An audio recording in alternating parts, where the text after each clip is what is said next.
Did you know you can run multiple users in the same Playwright test without opening multiple browsers? Want to test admin and customer interaction together or create incognito session automatically? That's exactly what the browser context does in Playwright Java. And in this video, you will learn it with practical examples. And I will let you know about what's the browser context, why it's important, how to use to handling multiple users, screenshot and video recording. So what is browser context? A browser context is like an incognito window. Each context has its own cookie, local storage, session storage, authentication data. This means multiple users can work independently inside the same browser.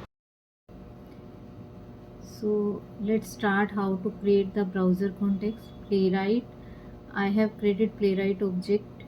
Playwright with small letters, and then equal to playwright.create, and then I initialize the browser with playwright.chromium.launch, and then I initialize the browser context with object name browser context equal to browser.new context, and then I have declare one page and the object st page, and then browser context dot new page. Now I just navigate to the source demo website, and then I have used locator username and fill with standard user and password with secret source.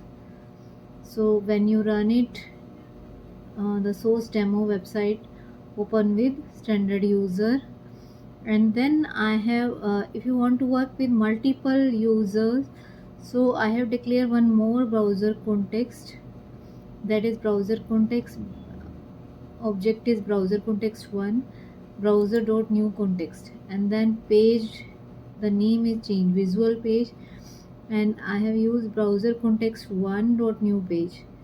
Then with this page object visual page dot navigate, again I have open source demo website with username is visual user, the password is same. So now I am running the browser, how browser context works in multi-user system. So I have taken two browser context with the same pages but different users. So I have logged in the source demo website, one with standard user, one with visual user. So you see the result, two incognito window open one by one is with standard user, after that another one is with visual user. Now let's start with the video recording and how to take the screenshot from the browser context.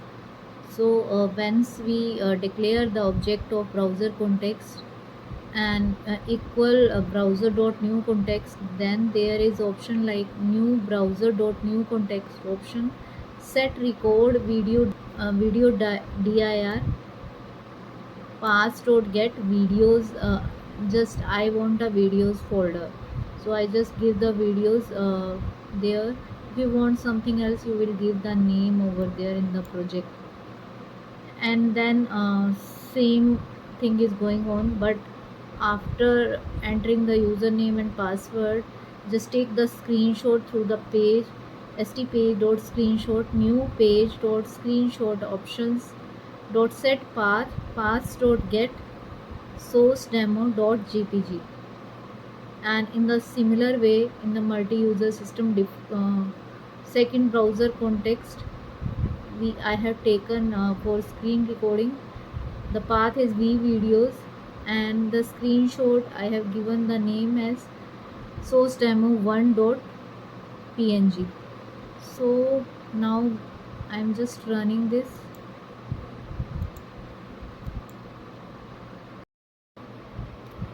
So now just check the screenshots are added there, source demo and source demo 1.png, and videos and videos folder are created with video recording. So let's check the results. So we go to the folder,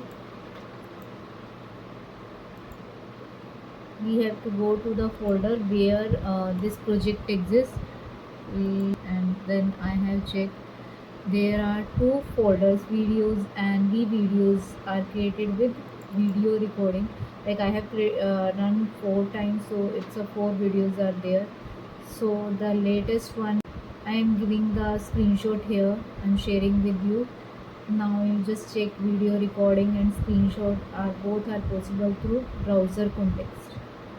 Now you know how browser context helps with multi-user testing, screenshot and video recording. In the next session, I will explain session management and storage handling and how to handle multiple tabs and pages using browser context. If you found this video is useful, please like the video and subscribe my channel NextGen QA Sonia.